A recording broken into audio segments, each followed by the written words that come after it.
அடுத்து என்னென்னு கேட்டால் இப்னு மசூதுக்கும் இவருக்கும் ஒரு பிரச்சனை இருக்குன்னு சொல்கிறார்ல. யார் சொல்கிறா? சயீத் பின் முஸையப் சொல்கிறாரு. அந்த கொலையை பிறகு பேசுவோம். முதல்ல இப்னு மசூதுக்கும் இவருக்கும் ஒரு பிரச்சனை இருந்துச்சு, அதன் காரணமாக இப்னு மசூதுடைய கோத்திரத்தாரெல்லாம் பகையாக இருந்தாங்கன்னு ஒரு சொல்கிறார். ஆனால் இந்த உஸ்மான் கொல்லப்படும் போது இப்னு மசூத் உயிரோடவே இல்லை, அவர் மூத்தா போயிட்டார். மூத்தா போன பிறகு தான் இந்த உஸ்மான் கொல்லப்படுறாங்க. இருந்தாலும் இப்னு மசூதோடு இவருக்கு பகை இருந்ததுனால இப்னு மசூதுடைய கோத்திரத்துக்கும் இவர் மீது ஒரு கோபம் இருந்துச்சு. அவர் சொல்கிறார்ல, அது என்ன கோபம் என்று கேட்டால், அதை ஒரு நூல் என்ன செய்கிறாருன்னு கேட்டால் அன்சாபுல் அஷ்ராஃப்னு ஒரு நூல் இருக்குது. பழைய நூல் தான், 256 மூத்தா போனவர். அவர் எழுதின ஒரு நூல் தான். அகமது பின் யஹ்யா பின் ஜாபிர் பின் தாவூத் என்பவர் எழுதின ஒரு நூல். 279 ஒரு மூத்தா போனார். கொஞ்சம் பழமையான நூல் தான். இந்த நூலில் என்ன இருக்குன்னு கேட்டால், அதாவது இப்னு மசூத் அவர்கள் பைத்துல் மாலுடைய, அவரை ஏற்கனவே சொல்லியிருக்கிறோம், இப்னு மசூத் அவர்களை கூஃபாவுக்கு பைத்துல் மால் நிர்வாகத்துக்கு உஸ்மான் நியமித்தார். நிர்வாகத்துக்கு சாத் பின் அபி வக்காஸ் நியமித்தார். அவங்க 2 பேருக்கு மத்தியில் கொடுக்கல் வாங்கலில் ஒரு பிரச்சனை வந்த பிறகு சாத் பின் அபி வக்காஸை நீக்கிட்டார். இப்னு மசூத் அதே பொறுப்பிலே இருந்தார் அப்படின்னு சொன்னோம்ல. அதன் தொடர்ச்சி மாதிரி இதில் வருது. என்ன வருதுன்னு கேட்டால், இப்னு மசூத் அவர்கள் வலீதத்துக்கு கூஃபாவுடைய கவர்னராக போட்ட உடனே சாவியத்துக்கு போட்டுட்டு நினைஞ்சிட்டார், வெளியேறிட்டார். யார்? இப்னு மசூத் அந்த நிதி அமைச்சராக இருந்தார்ல கூஃபாவில், அந்த நிதி அமைச்சர் விலகி விட்டார். விலகி நினைஞ்சார், மண் கையர் அல்லா, யார் மாற்றுகிறானோ அவனை அல்லாஹ் மாற்றி விடுவான் அப்படின்னு சொல்லி, கையர் அல்லாஹு மாபிஹி, நீங்கள் அல்லாஹ்வுடைய விஷயத்தை நீங்கள் மாற்றினீங்கன்னா உங்கள் விஷயத்தை அல்லாஹ் மாற்றிடுவான் அப்படின்னு சொல்லிவிட்டு, ஒமாரா சாஹிபக்கும் இல்லா வக்கது கையர பத்தலை, உங்களுடைய தோழர் உஸ்மான் இருக்கார், அவர் நிறைய மாற்றிட்டார், குழப்பிட்டார் அப்படின்னு சொல்லிட்டு, யாசிலு மிஸ்ல சாத் பின் அபி வக்காஸ், சாத் பின் அபி வக்காஸ் போன்றவர்களாம் நீக்கலாமா? நீக்கினது இவருக்காகத்தான். இவர் பஞ்சாயத்து ஆக்கி தான் நீக்கப்பட்டார். அவரெல்லாம் நீக்கிவிட்டு போய் வலீதை நியமிக்கலாமா அப்படின்னு நினைஞ்சார். அவர் கொஞ்சம் கடுமையாக அங்கே பேசினாராம். பேசின உடனே வலீத் என்ன செஞ்சாராம், உஸ்மானுக்கு கடிதம் எழுதிட்டாராம், இப்னு மசூதுடைய போக்கு சரியில்லை, அவர் உங்களை பற்றி கண்ணா பின்னான்னு பேசிகிட்டு இருக்கிறாரு அப்படின்ற உடனே உஸ்மான் என்ன செஞ்சிட்டாங்களாம், அவரை உடனே வர சொல்லிட்டாங்க. வந்த உடனே என்ன செய்கிறாங்கன்னா, அவர் மதீனாவுக்கு வந்துடுறார், அந்த பொறுப்போட்டு நீக்கிட்டு வர்ற மாதிரி. வந்தவன் உஸ்மான் அவர்கள் உரை நிகழ்த்திக்கிட்டு இருக்கும்போது மதீனாவுக்கு மஸ்ஜித் நபவிக்குள்ளே இவர் வர்றார். வந்தவன் என்ன செய்கிறாரு, உஸ்மான் ரொம்ப கோவப்பட்டு, உங்கள்கிட்ட ஒரு புழு வந்திருக்கிறது, கெட்ட சைத்தான் வந்திருக்கிறாருங்கிற ஒரு கருத்துப்பட அவரை விமர்சிக்கிறாரு. அப்போ இப்னு மசூத் சொல்கிறாரு, ஏன்ப்பா நான் அந்த மாதிரி ஆள் கிடையாது, நான் ரசூலுல்லாஹ்வுடைய தோழர், பத்ரில் கலந்துக்கிட்டவன், பையத்து ரில்வானில் நீ கலந்துக்கிறாத ஆளுங்கிற சொல்கிறாராம். நான் பத்ரில் கலந்துக்கிட்டவன், பையத்து ரில்வானில் கலந்துக்கிட்டவன் அப்படின்ட்டு அவர் சொல்கிறாராம். அப்புறம் ஆயிஷா நாயகி என்ன செஞ்சாங்களா, இதை கேட்டுட்டு இருந்தாங்களா, அவங்க சத்தம் போட்டாங்களா, உஸ்மானே, ரசூலுல்லாஹ்வுடைய தோழரை பற்றி இப்படி புழுப்பூச்சின்லாம் நீ பேசுகிறாயா அப்படின்னு சொல்லி உஸ்மான் எதிர்த்து ஆயிஷா நாயகி பள்ளியாசலில் கேள்வி கேட்குறாங்களாம். உடனே என்ன செஞ்சாங்கன்னா, அவரை வலுக்கட்டாயமாக இப்னு மசூதை வெளியேற்ற சொன்னாங்களாம். யார்? உஸ்மான். உடனே அப்துல்லா இப்னு ஜமா என்பவர் என்ன செஞ்சார், அவரை அடித்து இழுத்துக்கிட்டு போய் என்ன செய்கிறாருன்னா, பள்ளிவாசலை விட்டு வெளியேற்றிடுறார். அவர் விழா எலும்பையெல்லாம் முறிச்சு விட்டார்கள்.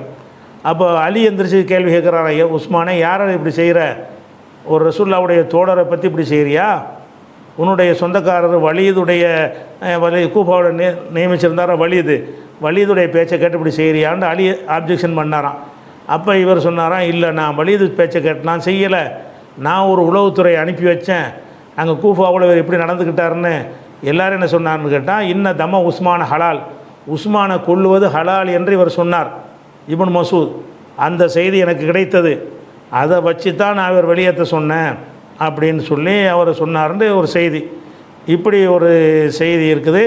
அதுக்கப்புறம் என்ன செய்கிறாங்கன்னு கேட்டால், உஸ்மான் என்ன செஞ்சாராம், இப்னு மசூதுக்கு தடை போட்டாராம், நீ மதீனா விட்டு போகக்கூடாது, எந்த ஒரு யுத்தத்துக்கு நீ போகக்கூடாது அப்படின்னு சொல்லி அவரை வெளியேறக்கூடாதுன்னு நினைச்சிட்டாரு, தடுத்துட்டார். அப்படின்னு சொல்லி ஒரு செய்தி வருது. அப்போ அங்கே தான் இருந்தார் இப்னு மசூத் இருந்தார். அப்போ இப்னு மசூதுக்கும் இவருக்கும் ஒரு பிரச்சனை வந்து இந்த இவரை பதவி நீக்கம் செய்து பள்ளிவாசலேருந்து அடித்து விரட்டினார். அடித்து விரட்டுற அளவுக்கு செஞ்சால் அந்த கோத்திரத்தை கோவம் வரத்தானே செய்யும். அதனால தான் இப்னு மசூதுக்கும் உஸ்மானுக்குள்ள பிரச்சனை என்பது இதுதான் என்று அந்த தபக்காத்தில் எழுதி வச்சுருக்கிறாங்க. அதில் இதை நல்லா கவனிக்கணும். இதில் வந்து இப்னு மசூதை பொறுத்த வரைக்கும் இந்த பிரச்சனைக்காக வேண்டி எதுவும் நடக்கலை. எந்த பிரச்சனை? சாதை நீக்கின விஷயமாக ஒரு கேள்வி கேட்கலை. அவரோட சண்டைக்கு போனதுனால தான் சாதை நீக்கினார். சாதை நீக்கின உஸ்மான் அவர்கள் இப்னு மசூதை நீக்கவே இல்லை. இப்னு மசூதுக்கும் உஸ்மானுக்கும் ஒரு பிரச்சனை இருந்தது. அது என்ன பிரச்சனைனா அதுவும் மார்க்க பிரச்சனை தான். அது என்ன மார்க்க பிரச்சனைன்னு கேட்டால், உஸ்மான் ரலியல்லாஹு அன்ஹு அவர்கள் குர்ஆனை தொகுத்தாங்கல்ல, குர்ஆனை பல பிரதிகள் எடுத்தாங்க. எடுத்து உலகின் பல பகுதிகளுக்கு என்ன செஞ்சாங்க, அதை அனுப்பணுன்னு வரும் பொழுது எல்லோரும் உங்களுடைய பிரதிகளை வந்து அழிச்சிடணும் எரிச்சிடணும்னு உத்தரவு போடுறார். இந்த செய்தி இப்னு மசூத் கூஃபாவில் இருக்கிறார்ல அவர் வரைக்கும் போகுது. எல்லா பக்கம் போயிடும்ல. ஜனாதிபதி சொன்னார்ன்னு சொன்னால் இவர் ஒரு மூலப்பிரதி அனுப்பி வைக்கிறாரு. இந்த மூலப்பிரதி தான் எல்லார்ட்டையும் இருக்க வேண்டும், இதன்படி நீங்கள் பிரதி எடுத்துக்கொள்ள வேண்டும், உங்கள்கிட்ட இருக்கிற பிரதிகளை எல்லாம் எரித்து விட வேண்டும் அப்படின்னு சொல்லி அவர் உஸ்மானுடைய உத்தரவு அங்கே போகுது. அப்போ இந்த நிலைப்பாட்டை இப்னு மசூத் எதிர்க்கிறார். இப்னு மசூத் வந்து வலிதை நியமித்தது அந்த விஷயத்தெல்லாம் அவர் பேசலை. பேசின என்னன்னு கேட்டால், இப்னு மசூதை பொறுத்த வரைக்கும் அவர் கொஞ்சம் தன்னை பற்றி இந்த குர்ஆன் விஷயத்தில் எனக்கு நிகராக யாரும் இல்லை என்ற கருத்தில் இருந்தார். இப்னு மசூத் எப்படி இருந்தார்ன்னு கேட்டால், எனக்கு நிகராக ஒருத்தரும் கிடையாது குர்ஆனை அறிஞ்ச ஆளுக்க. ஆனால் இவர் அந்த விஷயத்தில் அப்படி இருக்கலை. அவரை தன்னை பற்றி நினைத்து கொண்டார். 113 114 சூறாவெலாம் குர்ஆனில் உள்ளது இல்லைன்னு அவர் சொன்னார். ஆனால் ஆரம்ப காலத்து முஸ்லீமாக இருந்தார், ஆரம்ப காலத்து வகை எழுதக்கூடியவராக இருந்தாருங்கிற வகையில் அவருக்கு உள்ள சிறப்புகள் எல்லாம் இருக்கிறது. ஆனாலும் என்ன செய்கிறாருன்னு கேட்டால், அவருடைய சில ஹதீஸுகள் அவரே பேசின முஸ்லீமில் புகாரிலாம் வரக்கூடிய சில ஹதீஸுகளை காட்டுறேன். எதனால் உஸ்மானுக்கும் அவருக்கும் பிரச்சனை என்பது உங்களுக்கு விளங்கிடும். அதில் என்ன செய்கிறாருன்னு கேட்டால், இது முஸ்லீமில் வரக்கூடிய ஹதீஸ். முஸ்லீம் என்ன செய்கிறாருன்னு கேட்டால், அவர் குர்ஆனில் ஒரு வசனம் இருக்குது, 3வது சூறாவில் 161வது வசனம் இருக்கிறது.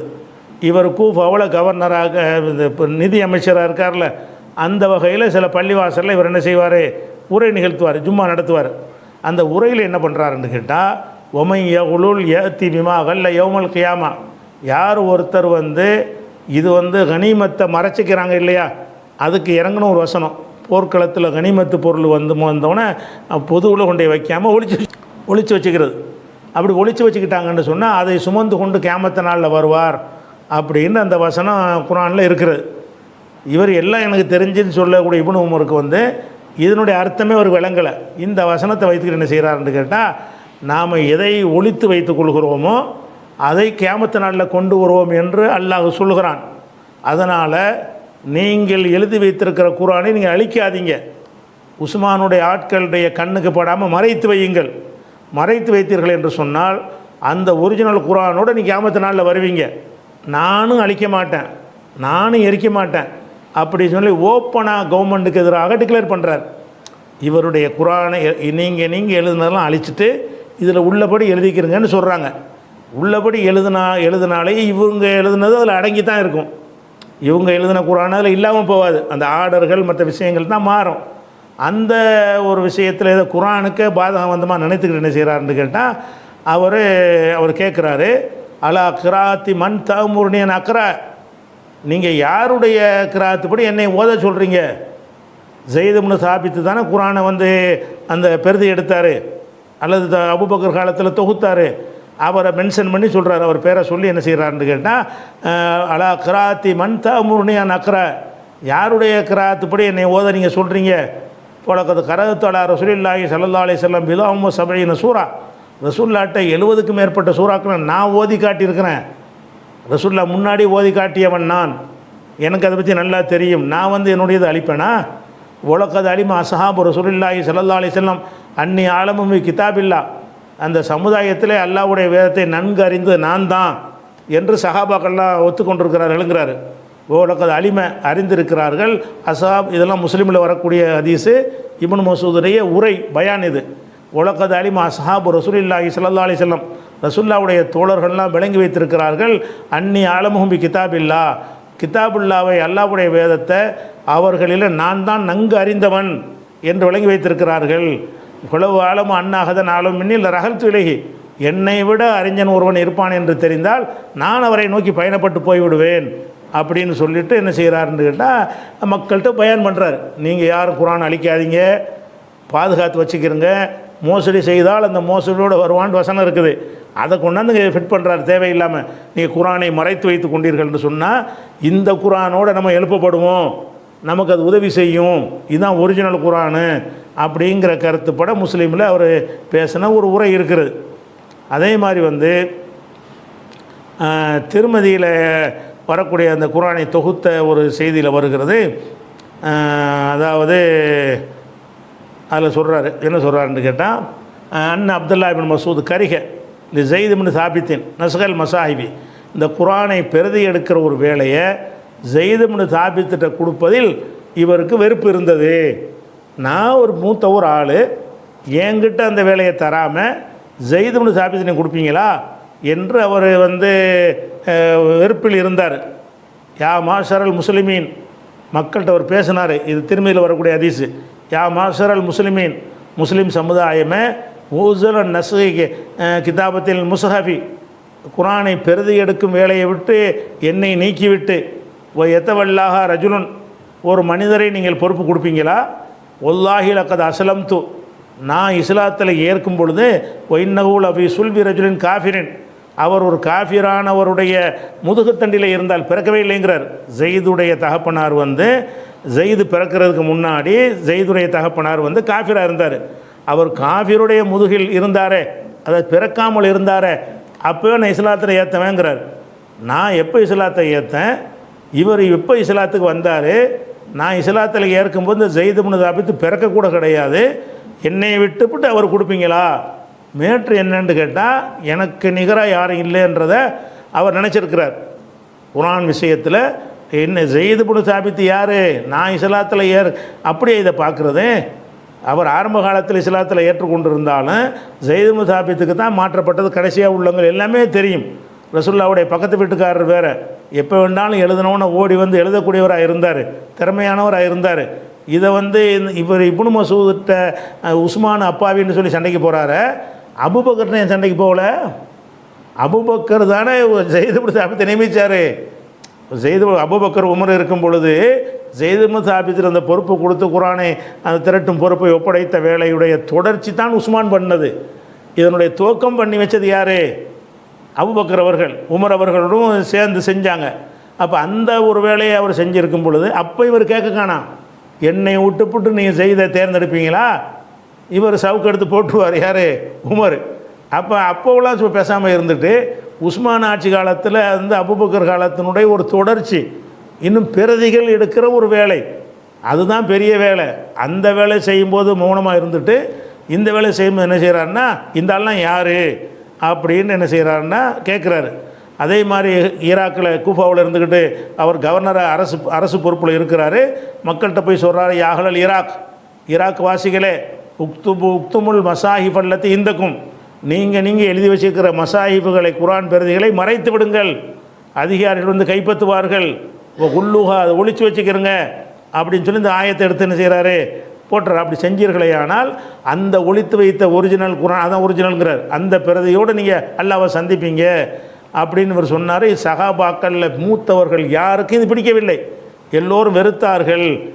பலகனி அண்ணன் ஜுஹரி சொல்கிறார், அன்னஹு கரிஹு மின் மகாலத் இப்னு மசூதின் ரிஜாலும் மின் அஃபாதில் அஸாபின் நபி, ரசூலுல்லாஹ்வுடைய மூத்த சஹாபாக்கள் பல பேர் இப்னு மசூதுடைய சொல்லை வெறுத்தார்கள் அப்படிங்கிற ஒரு செய்தியை பார்க்குறோம். அதே மாதிரி இவர் இப்னு மசூதுக்கு அவருக்குள்ள என்னன்னு கேட்டால் சொல்கிறார், ஒல்லாஹி. அப்போ கேட்டு வர்றாங்க இப்னு மசூத்கிட்ட இப்னு ஹுதைஃபா வர்றாரு. ஹுதைஃபா தான் இந்த குர்ஆனை பிரதி எடுக்கணுங்கிற ஒரு ஐடியாவை உஸ்மானுக்கு கொடுத்தவர். முன்னாடி நம்ம சொல்லிட்டோம். குரானை தொகுத்த வேலை நடக்கும்போது ஹுதைஃபா தான் வந்து என்ன செய்கிறாரு, பல போர்க்களங்கள்லாம் நாடு விஸ்தீர்ணம் அடைஞ்சிருச்சு, அந்தந்த ஊர்கள் ஆளாளுக்கு குரான் வேறு ஒன்று வச்சுக்கிட்டு இருக்கிறாங்க, குழம்பிடுவாங்க, யூத நசாராக்கள் மாதிரி ஆயிடக்கூடாது, அதனால் நீங்கள் நிறைய பிரதி எடுங்கன்ற ஐடியா கொடுத்தவர் யார், ஹுதைஃபா. அதன்படி தான் உஸ்மான் வந்து அந்த குரானுடைய சேவையை செஞ்சாங்க. செஞ்சு முடிச்சுட்டு என்ன செய்கிறாருன்னா ஹுதைஃபாவே வர்றாரு இப்னு மசூத்கிட்ட. இப்னு மசூத் வந்து இதுஃபா இலைஹும் ஆதல் முஸாப், இப்னு மசூத் அவர்களே உங்கள்கிட்ட இருக்கிற பிரதியை கொடுத்துருங்க, நீங்கள் வச்சுக்கிற தனியாக ஒரு பிரதி வேண்டியதில்லை அப்படின்னு சொல்கிறாங்க. அவர் சொல்கிறார், வல்லாஹிலா அதுஃபோஹு இலையும், நான் கொடுக்கவே மாட்டேன். அக்ரானி ரசூலுல்லாஹி ஸல்லல்லாஹு அலைஹி வஸல்லம் பிலாவும் சபையின சூரா, ரசூல்லா வந்து எனக்கு 70 சூறாக்களை ஓதி காட்டியிருக்கிறார்கள், அதைத்தான் நான் எழுதி வச்சுருக்கிறேன். சும்மா அதுஃபோ இலையும் நான் எப்படி கொடுப்பேனா, வல்லாஹிலா அதுஃபோ இலையும் நான் கொடுக்க முடியாது என்று அவர் கொடுக்க மறுத்தார். அப்போ மேற்று குரான் விஷயம், இதுவும் மார்க்க சம்பந்தமான ஒரு விஷயத்தில் உள்ள சர்ச்சை. இவரை வந்து சொந்தக்காரர் நியமித்தார் போனாருங்கிற பஞ்சாயத்தே கிடையாது. இவர் வந்து கூஃபாவில் இருந்து கொண்டு என்ன செய்கிறார், மக்களுக்கு தூண்டுறார். அரசாங்கத்திலேருந்து எல்லாத்தையும் எரிக்க சொல்லிட்டாங்க, யாரும் எரிக்காதீங்க, உங்கள் இஷ்டத்துக்கு எதை குரான் எழுதி வச்சிங்களோ அதை தான் குரானு, அதில் நீ கை வைக்காதீங்கன்னு சொல்கிற குரானை பாதுகாப்பதற்கு எடுத்த ஒரு நடவடிக்கை புரிஞ்சிக்கிறாம அந்த மக்களை வந்து உசுப்பி விட்டார்னு சொன்னால் அவரை பொறுப்புல வச்சுருப்பாங்க. அவரை வர வச்சுட்டாங்க, இப்னு மசூதை வர வச்சுட்டாங்க. அதே மாதிரி வந்து அதை புகாரில் கூட வருது, என்ன செய்கிறேன்னு கேட்டால் ஹத்தபனா அப்துல்லா இப்னு மசூத், புகாரில் 5000வது ஹதீஸில் வருது, ஹத்தபனா அப்துல்லா இப்னு மசூத், அப்துல்லா இப்னு மசூத் எங்களுக்கு உரை நிகழ்த்தினார்கள். அப்போ சொன்னாங்க, வல்லாஹி லக்கத் அகத்து மின் ஃபீ ரசூலில்லாஹி ஸல்லல்லாஹு அலைஹி வஸல்லம் பிலாவும் சபையின சூரா, ரசூலுல்லாஹ்வுடைய வாயிலிருந்து 70க்கும் மேற்பட்ட சூறாக்களை நான் வந்து மனப்பாடம் பண்ணி எடுத்திருக்கிறேன். வல்லாஹி லக்கத் அலிமா சஹாபுன் நபி ஸல்லல்லாஹு அலைஹி வஸல்லம், ரசூலுல்லாஹ்வுடைய தோழர்கள்லாம் அறிந்து வைத்திருக்கிறார்கள், அன்னி மின் ஆலமிஹிம் பி கிதாபில்லா, அல்லாஹ்வுடைய கிதாபை அவங்கள விட நான் தான் நல்ல அறிந்தவர் என்று எல்லா சஹாபாக்கள் வழங்கி வைத்திருக்கிறார்கள். அப்படிப்பட்ட எனக்கு அந்த பொறுப்பு தரலையான்னு கேட்குறார். இது புகாரில் என்ன செய்கிறது, வரக்கூடிய ஒரு ஹதீஸாக இருக்கிறது. அதே மாதிரி வந்து இதே மாதிரி வந்து ஒரு கொஞ்சம் பெருமையாக சொன்னார். அப்போ இந்த ஒரு விஷயத்தில் கட்டுப்பட மறுத்தார். அப்போ இப்னு மசூதை வந்து கூஃபாவில் பொறுப்பாளராக நியமித்து விட்டு அவரை வந்து எதை நியாயம் கேட்டதுக்காக வேண்டி அவர் நீக்கின மாதிரி கதை எழுதி வச்சுக்கிறாங்க. வலிதுக்கு முக்கியத்துவம் கொடுத்து விட்டார், அப்படி இப்படி என்று உஸ்மான் கேட்ட மாதிரி கதை ஏற்கனவே சொன்ன அந்த செய்தி வருகிறது. அது ஒரு பொய்யான செய்தி. ஆனால் சரியான செய்திகளில் என்ன வருது, அவர் குரான் சம்பந்தமாக பள்ளிவாசல்களில் உரை நிகழ்த்துறார். அரசுக்கு கட்டுப்படாத என்பது, அரசுடைய நிதி அமைச்சராக இருந்து கொண்ட அரசு கட்டுப்படாத என்கிறார். இதுதான் குரான் என்கிறார். என்னை விட குரானை தெரிஞ்சால் யாரும் இல்லை என்கிறார். அப்போ என்னுடைய இதை விட்டுட்டு வந்து அவங்க சொல்ல கட்டின அழிப்பேனா அப்படிங்கிறார். அப்போ இந்த ஒரு விஷயத்தினால இப்னு மசூதுடைய பொறுப்பை நீக்கி வந்து மதீனாவில் பேசாமல் இரின்னு சொன்னார். இதில் என்ன தப்பு இருக்குது? இதில் வந்து அந்த கோத்திரத்தார் கோவப்படுவதற்கு என்ன இருக்கிறது? ஆனால் கோவப்பட்டாங்க. அந்த கோத்திரத்தார் வந்து இப்னு மசூதுடைய அவருடைய பிடிவாதம் சரியில்லைன்னு விளங்காமல் நம்மால் வந்து இப்படி பொறுப்புலாம் தூக்கிட்டாருன்னு அப்படி பார்த்தாங்களே தவிர, அப்படி பார்த்தாங்கன்னு அவர் சையது பின் முஸையப் சொன்ன ரிவாயத்தில் வருது. அந்த கோத்திரத்தார் கோபமாக இருந்தாங்கன்னு. கோபமாக இருக்கலாமா? இது கோபமாக உள்ள ஒரு இதுக்காக வேண்டி அவரை கொள்கிற அளவுக்கு கோபம் வரலாமா? அவர் மார்க்க விஷயம் தானே. அபூதர் விஷயமாக நடந்தது மார்க்கம்தான், மார்க்கத்தை தப்பாக சொல்கிறாருங்கிறது தான்.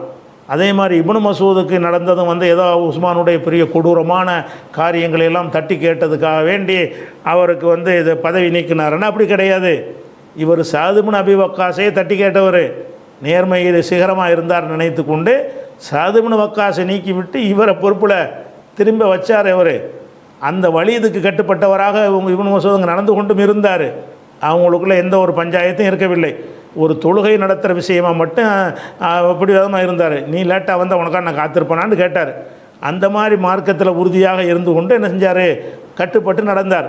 அப்போ இப்னு மசூதுக்கும் அவருக்கு பிரச்சனை இருக்குது என்று அந்த சொன்னதை வைத்து கொண்டு கட்டுக்கதைகளை இட்டு உண்டாக்கி என்ன செய்கிறாங்க, உஸ்மான் வந்து அவரை இடித்தது, பள்ளிவாசல் விட்டு விரட்டினார், அடித்தார். அடிக்கிற மேட்டுக்கு வேலையே கிடையாது, எதுக்கு போட்டு அடிக்கணும்? இவரை கொல்றது ஹலால்னு சொன்னார் அப்படிலாம் சொல்ல மாட்டார் அவர். உஸ்மானை கொள்வது ஹலாலு, அவருடைய ரத்தம் வந்து ஹலால் ஆகிவிட்டதுன்னு கூஃபாவில் ஃபத்வா கொடுத்தார் என்று சொல்லி உஸ்மான் வந்து மெம்பரில் இருந்து சொன்னதாகவும் அடித்ததாகவும் அந்த கட்டுக்கதையில் எழுதி வைத்திருக்கிறார்கள். அதுக்கெல்லாம் எந்த விதமான ஆத்தண்டிக்கான எந்த ஒரு செய்தியும் கிடையாது. அறிவிப்பாளர் தொடர் இல்லாமல் அல்லது தொடர்பு அருந்த அல்லது பலவீனமான அறிவிப்பாளர்களை கொண்ட செய்திகளைத்தான் சொல்கிறார்கள். அப்போ உஸ்மான் வந்து இப்னு மசூத் அடிக்கவும் கிடையாது, பள்ளிவாசலை விட்டு வெளியேற்றவும் கிடையாது, ஆயிஷானா எதிர்த்து கேள்வி கேட்கவும் கிடையாது, அலி எதிர்த்தவருக்கு நியாயம் கேட்கவும் கிடையாது, அவர் பள்ளிவாசலுக்கு வந்தாலும் விரட்டி அடி. இதை முதல்ல ஒரு ஜனாதிபதி இப்படி செய்வார். மக்கள்லாம் பார்த்துட்டு இருக்கும்போது பள்ளிவாசலை விட்டு அவன் வெளியேற்றுன்னு சொன்னால், பள்ளிவாசலை விட்டு வெளியேற்ற நீ யாரையான்னு கேட்டிருப்பாங்க, அம்புட்டு போயிடும். அப்படியான ஒரு சமூகத்தில் இருந்து கொண்டு அவரை பள்ளியிலேருந்து அடித்து வெளியேற்றினாங்க. உஸ்மானு அலியும் ஆயிஷா மட்டும்தான் கேள்வி கேட்டாங்கன்னு அதில் வருது. அடிச்சுலாம் வெளியேற்ற கிடையாது. அவர் பதவி விட்டு நீக்கினது மட்டும் உண்மை. நீக்கினதுக்கு என்ன காரணம்? அவர் வெளிப்படையாக கட்டுப்பட மாட்டேன்டார், ஏறிக்க மாட்டேன்டார். ஆனால் பிறகு வந்து நினைஞ்சாங்க, பிற சகாபாக்களுக்கு ஒரு அறிவு சொன்ன பிறகு நான் எல்லாத்தையும் வாபஸ் வாங்கிக்கிறேன்னு சொல்லி இணக்கமாக வந்துட்டார். இறுதி காலத்தில் அவருக்கு பஞ்சாயத்து இல்லாத நிலையில் தான் அவர் மதீனாவிலே மரணித்தார். ஆனால் அவர் கொஞ்சம் நம்மளோட பொறுப்புலேருந்து தூக்கிட்டாங்களேங்கிற ஒரு மனக்கவலை அவருக்கு இருந்துச்சு இல்லையோ, அவருடைய கோத்திரத்தாருக்கு இருந்தது. இது ஒரு விஷயம்.